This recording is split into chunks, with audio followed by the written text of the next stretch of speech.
They say that all poets must have an unrequited love. And when I say they, I mean Terence Trent D'Arby, because that's a lyric from a Terence Trent D'Arby song, which I remember mulling over and musing over when I lived in the land of perennial heartbreak and adolescence that I revisited as an adult.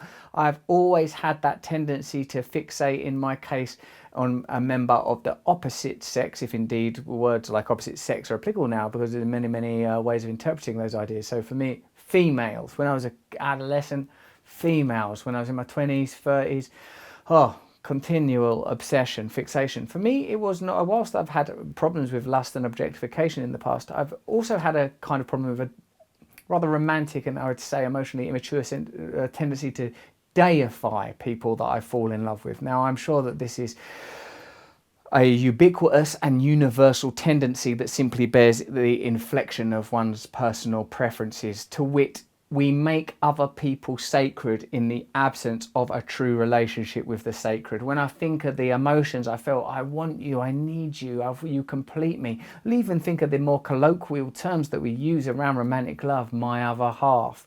There's a sort of discarded and initially satirical Platonic idea that we are one being cast asunder. This is a sort of a reference to, I think it's Plato's Republic, which one of the people makes a joke about. That's why we're always yearning. It's like some people were bonded to someone of the same gender, some of a different gender, and then we spend our lives trying to recreate this wholeness. Whilst this may have been meant as a kind of sort of joke, I suppose, in Platonic terms at least, I feel that what is pertinent about it is this sense of incompleteness, that we will not be okay if we do not have the other person. If someone has broken your heart, if there's a person that you use, as it were, as the mandala, the fetish, the object of your heartbreak, oh, if only I could have that person. Because I'm older now, and it's happened so many times to me, the face of that individual has changed, but the quality of the emotion remained the same. A sense of inferiority, a sense of failing, a sense of deep, deep yearning and longing, a very powerful and authentic sense that I have to have this person. When I was even younger, it was people that I'd perhaps not even been in relationships with, going right the way back to being, 7, 8 years old and having crushes and obsessions and fixations. But now I'm married, contentedly, happily, occasionally blissfully married. I have a different perspective on relationships where I don't look at my partner as a kind of counterpoint to my own emotions, but an autonomous individual who's living on parallel lines to me, sharing a domestic space and in the duties of, in our case, raising children together, keeping a home running and checking in that we have a shared vision. In the past, when I had relationships that failed and that led to yearning and heartbreak, I was looking for a sense of redemption. And I mean redemption in the kind of religious sense that I wanted to belong to something else. I wanted to be redeemed. I wanted to be owned by a higher thing. Because a romantic love is such an authentic endorphin flood that you lose the tiny self amidst the hormonal tundra, the tininess of your constructed persona blasted aside like an autumnal detritus in the powerful wind of this deep, deep emotion. From where is it resourced? We may allocate those feelings to this person. I'm in love with this man, I'm in love with this woman, I'm in love with this person. But what is it really? What is this yearning really? What is it to indeed want?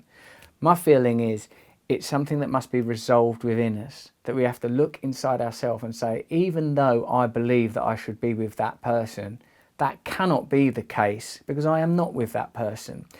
We have to let go not only of the person, but of our self-centered belief that we know what is right. In a sense, when we are caught in this egoic miasma of heartbreak, we are like pitiful gods that say, I know how reality should be, and reality hasn't gone that way, and it is my job to bend reality to my inner vision. When instead, what is required, as the feelings themselves suggest, because let's face it, they're pretty powerful feelings. They bring you low, the depression, the despair, the loss. These feelings are all guiding us towards humility. Humility, as I understand it, and more importantly, as the dictionary defines it, awareness of our relative insignificance. Of our relative insignificance, not of our worthlessness, because we are valuable as each individual is valuable. We are valuable as all things that we share the planet and indeed the cosmos with have a value. But for us to become immersed in this sort of egoic willfulness, I must have this, that shouldn't have happened. This is a journey to pain and self-damage. So what I reckon you have to do, you have to say, even though I know I feel really bad now, I will feel better again. Otherwise, you know, what you'll do, and what I have done, is that I've just transferred the feelings of heartbreak onto another person.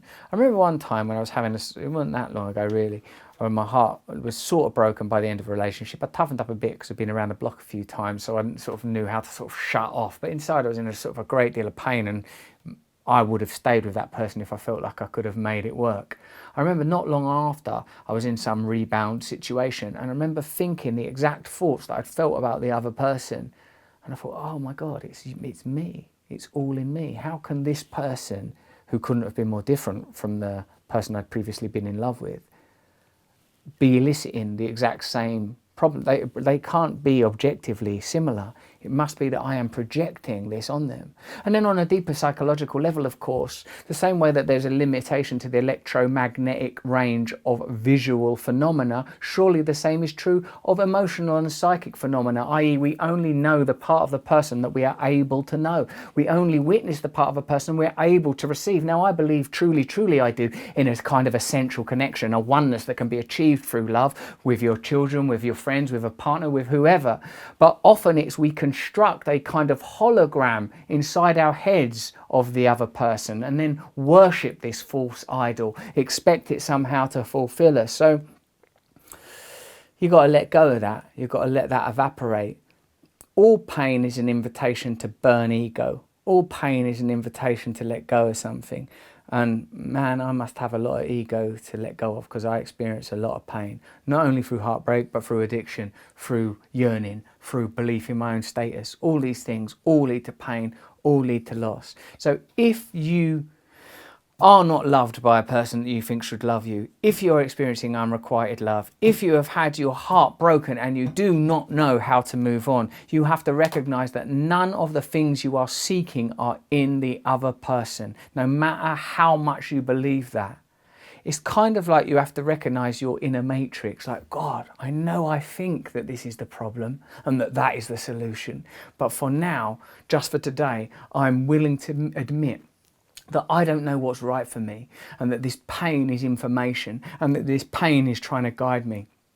Get yourself ready to receive the true information, because the true information, the truth itself, is not what you believe it's going to be. But there is a great discovery to be made beneath that pain, and do not impede this revelation by continuing to return to your old illusion.